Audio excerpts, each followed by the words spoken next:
नमस्कार। सुनो कहानी श्रृंखला के अंतर्गत प्रस्तुत है कहानी चीफ की दावत, जिसके लेखक हैं भीष्म साहनी जी। आज मिस्टर श्यामनाथ के घर चीफ की दावत थी। श्यामनाथ और उनकी धर्मपत्नी को पसीना पोंछने की फुर्सत न थी। पत्नी ड्रेसिंग गाउन पहने, उलझे हुए बालों का जूड़ा बनाए, मुंह पर फैली हुई सुर्खी और पाउडर को मले, और मिस्टर श्यामनाथ सिगरेट पर सिगरेट फूंकते हुए चीजों की फेहरिस्त हाथ में थामे एक कमरे से दूसरे कमरे में आ जा रहे थे। आखिर 5 बजते बजते तैयारी मुकम्मल होने लगी। कुर्सियां, मेज, तिपाइयां, नैपकिन, फूल सब बरामदे में पहुंच गए। ड्रिंक का इंतजाम बैठक में कर दिया गया। अब घर का फालतू सामान अलमारियों के पीछे और पलंगों के नीचे छिपाया जाने लगा। तभी श्यामनाथ के सामने सहसा एक अड़चन खड़ी हो गई। माँ का क्या होगा? इस बात की ओर न उनका और न उनकी कुशल गृहिणी का ध्यान गया था। मिस्टर श्यामनाथ श्रीमती की ओर घूमकर अंग्रेजी में बोले, माँ का क्या होगा?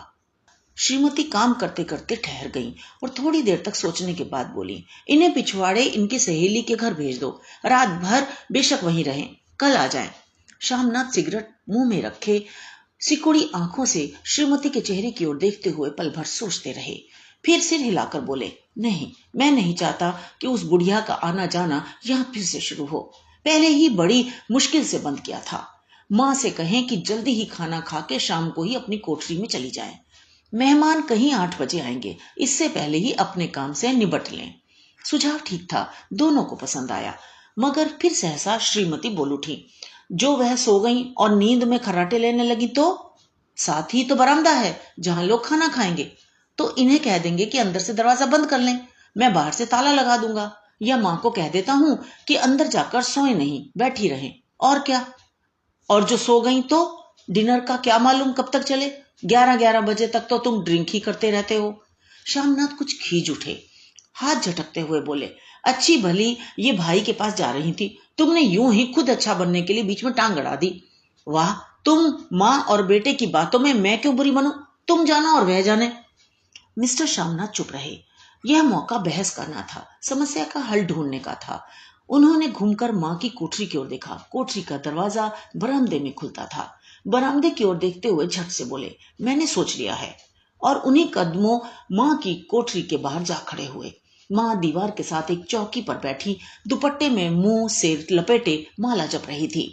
सुबह से तैयारी होती देखते हुए माँ का भी दिल धड़क रहा था। बेटे के दफ्तर का बड़ा साहब घर पर आ रहा है, सारा काम सुबीते से चल जाए। माँ, आज तुम खाना जल्दी खा लेना, मेहमान लोग 7:30 बजे आ जाएंगे। माँ ने धीरे से मुंह पर से दुपट्टा हटाया और बेटे को देखते हुए कहा, आज मुझे खाना नहीं खाना है बेटा, तुम जानते तो हो, मांस मछली बने तो मैं कुछ नहीं खाती। जैसे भी हो अपने काम से जल्दी निपट लेना। अच्छा बेटा। और माँ, हम लोग पहले बैठक में बैठेंगे, उतनी देर तुम यहाँ बरामदे में बैठना, फिर जब हम यहाँ आ जाएं तो तुम गुसल खाने के रास्ते बैठक में चली जाना। माँ अवाक बेटे का चेहरा देखने लगी, फिर धीरे से बोली, अच्छा बेटा। और माँ, आज जल्दी सो नहीं जाना, तुम्हारे खर्राटों की आवाज दूर तक जाती है। माँ लज्जित सी आवाज में बोली, क्या करूं बेटा, मेरे बस की बात नहीं है। जब से बीमारी से उठी हूं, नाक से सांस नहीं ले सकती। मिस्टर श्यामनाथ ने इंतजाम तो कर दिया, फिर भी उनकी उधेड़ बुन खत्म नहीं हुई। जो चीफ अचानक उधर आ निकला तो 8-10 मेहमान होंगे, देसी अफसर, उनकी स्त्रियां होंगी, कोई भी गुसल खाने की तरफ जा सकता है। क्षोभ और क्रोध में वे झुंझलाने लगे। एक कुर्सी को उठाकर बरामदे में कोठरी के बाहर रखते हुए बोले, आओ माँ, इस पर जरा बैठो तो। माँ माला संभालती पल्ला ठीक करती उठी और फिर धीरे से कुर्सी पर आकर बैठ गई। यूं नहीं माँ, टांगे ऊपर चढ़ाकर नहीं बैठते, ये खाट नहीं है। माँ ने टांगे नीचे उतार ली। और खुदा के वास्ते नंगे पांव नहीं घूमना, ना ही वह खड़ाऊं पहनकर सामने आना, किसी दिन तुम्हारी यह खड़ाऊं उठाकर मैं बाहर फेंक दूंगा। माँ चुप रही। कपड़े कौन से पहनोगी माँ? जो हैं वही पहनूंगी बेटा, जो कहो पहन लो। मिस्टर श्यामनाथ सिगरेट मुंह में रखे फिर अधखुली आंखों से माँ की ओर देखने लगे और माँ के कपड़ों की सोचने लगे। श्यामनाथ हर बात में तरतीब चाहते थे। घर का सब संचालन उनके अपने हाथ में था। खूंटियां कमरों में कहाँ लगाई जाएं, बिस्तर कहाँ पर बिछे, किस रंग के पर्दे लगाए जाएं, श्रीमती जी कौन सी साड़ी पहने, मेज किस साइज की हो, श्यामनाथ को चिंता थी कि अगर चीफ का सामना माँ से हो गया तो कहीं लज्जित नहीं होना पड़े। माँ को सिर से पांव तक देखते हुए बोले, तुम सफेद कमीज और सफेद सलवार पहन लो माँ। पहन के आओ तो जरा देखूं। माँ धीरे से उठी और अपनी कोठरी में कपड़े पहनने चली गईं। ये माँ का झमेला ही रहेगा। उन्होंने फिर अंग्रेजी में अपनी स्त्री से कहा, कोई ढंग की बात हो तो भी कोई कहे। अगर कहीं कोई उल्टी सीधी बात हो गई, चीफ को बुरा लगा तो सारा मजा जाता रहेगा। माँ सफेद कमीज और सफेद सलवार पहनकर बाहर निकली।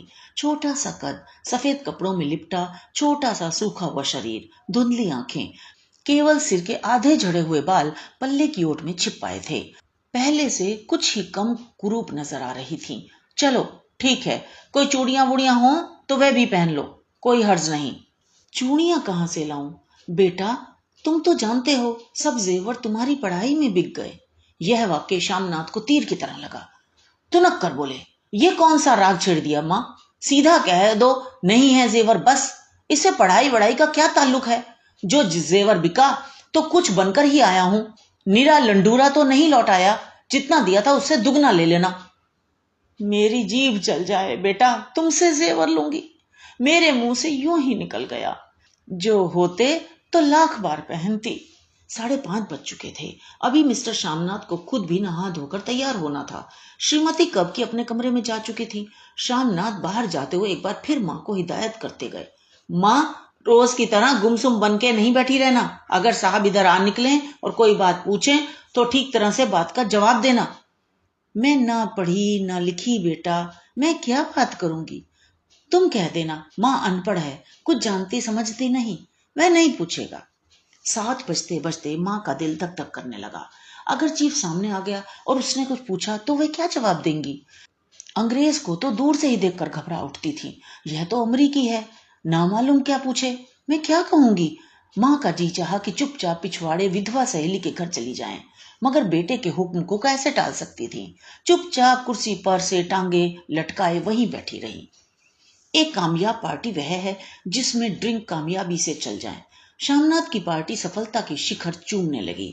वार्तालाप उसी रौ में बह रहा था जिस रौ में गिलास भरे जा रहे थे। कहीं कोई रुकावट न थी, कोई अड़चन न थी।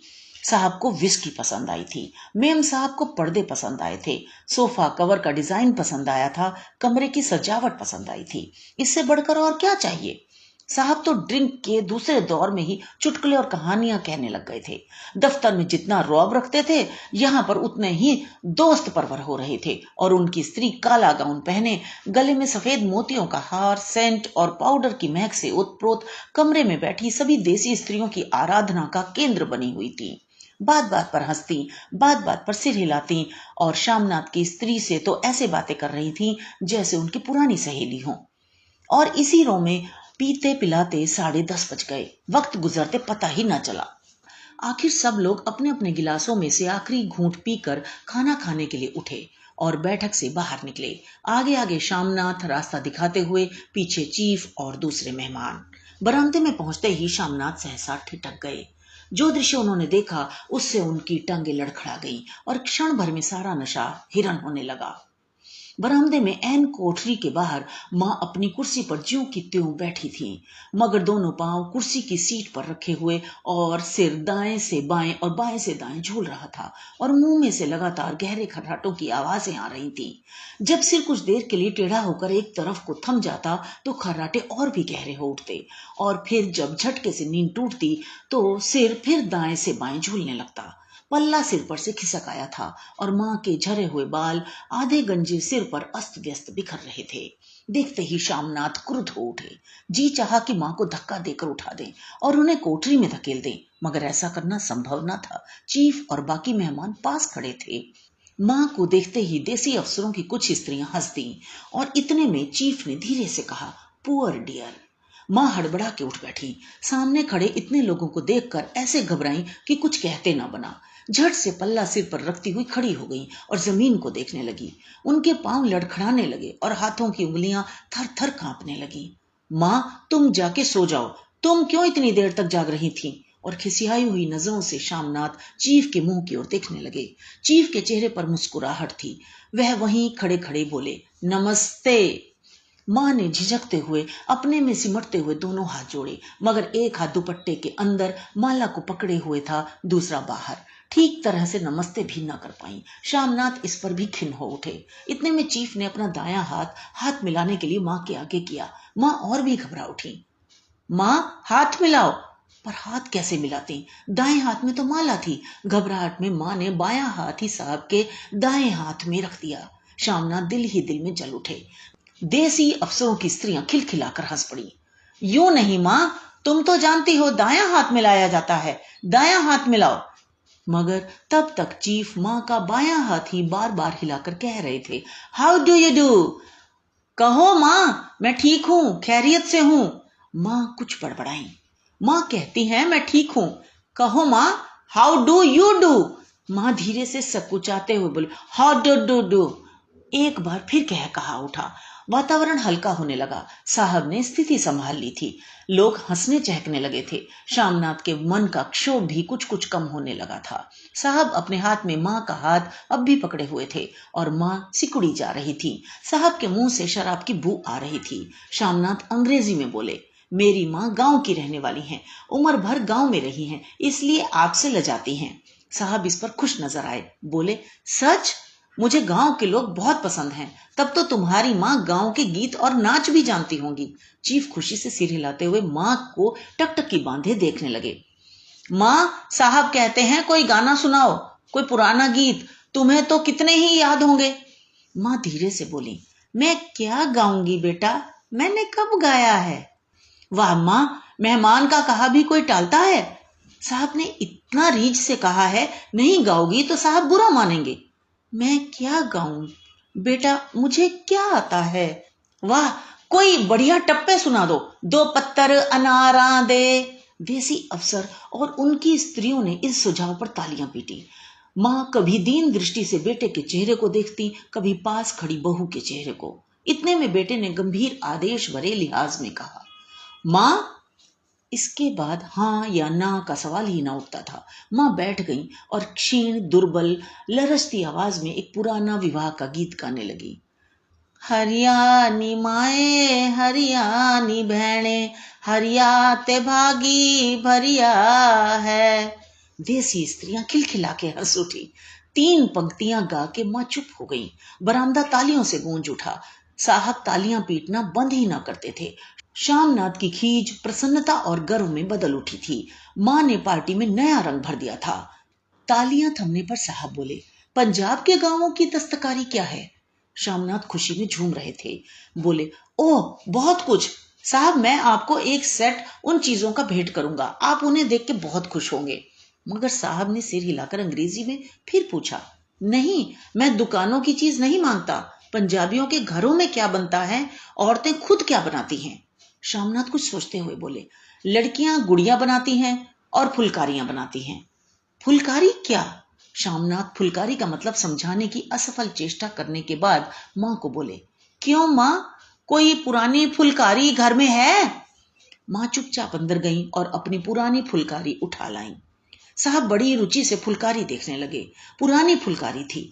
जगह जगह से उसके तागे टूट रहे थे और कपड़ा फटने लगा था। साहब की रुचि को देखकर श्यामनाथ बोले, यह फटी हुई है साहब, मैं आपको नई बनवा दूंगा।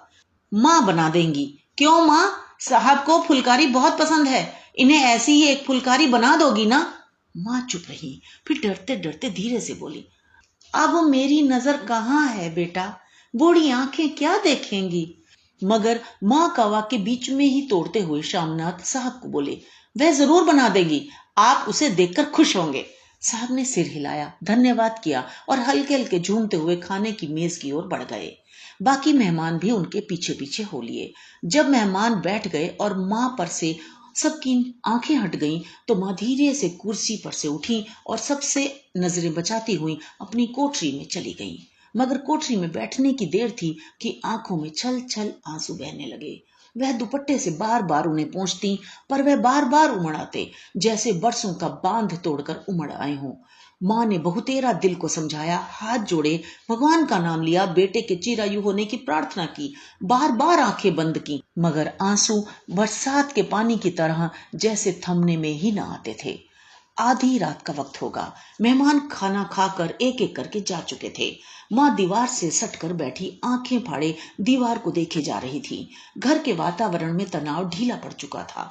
मोहल्ले की निस्तब्धता शामनाथ के घर भी छा चुकी थी। केवल रसोई में प्लेटों के खनकने की आवाज आ रही थी। तभी सहसा माँ की कोठरी का दरवाजा जोर से खटकने लगा।